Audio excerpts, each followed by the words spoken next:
Hello, and welcome to another edition of Boom and Bust. I'm your host, Tony Clement, here at the News Forum, where all voices matter.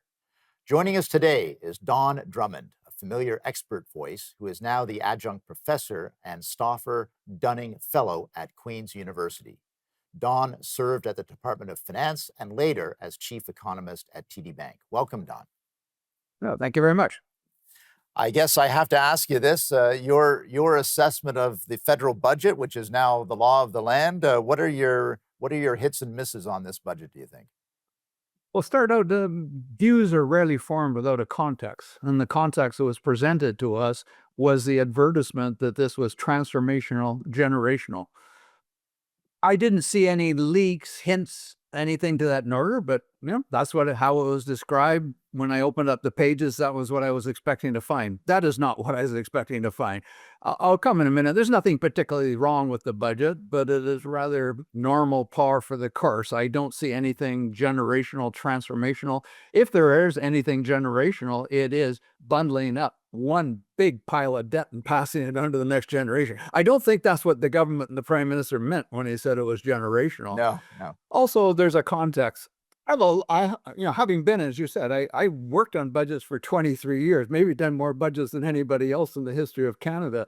They're not easy, and even the deep recession of the 1980s, even the financial crisis of mid-1990s, kind of pale in a way to the challenges facing the government and the country at the moment.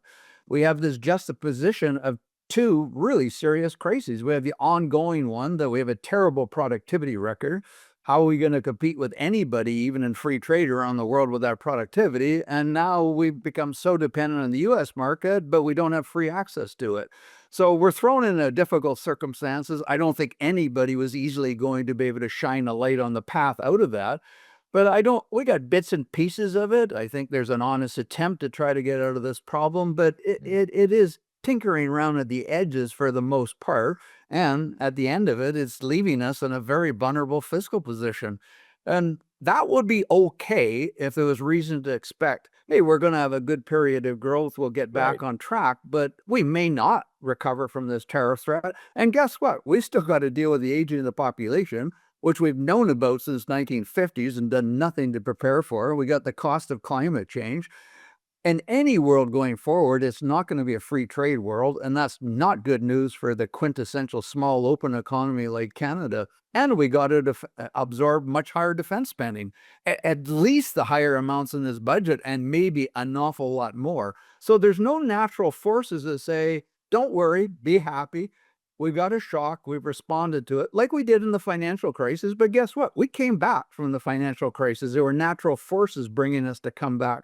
We came back from the financial crisis in the 1990s because there were some natural forces. I don't see those natural forces there. I see the natural forces actually making us even more vulnerable.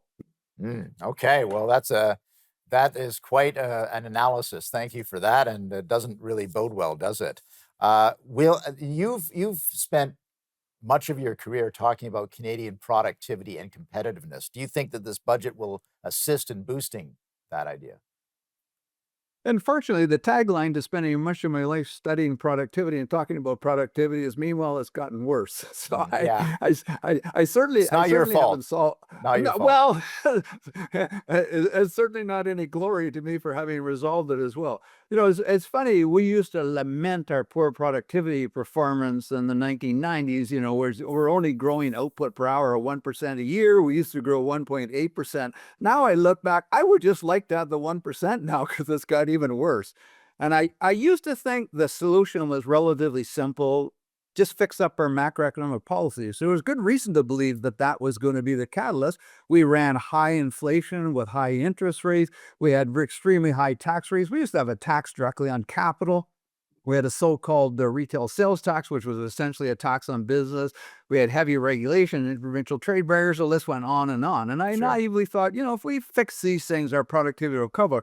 And to the credit of successive governments, the Liberals first and then the Conservatives, while we didn't solve these problems, we improved an awful lot of them. And guess what? Productivity slowed worse. I'd like to think it was worthwhile making the improvements, and it probably would have slowed otherwise, but that didn't do it.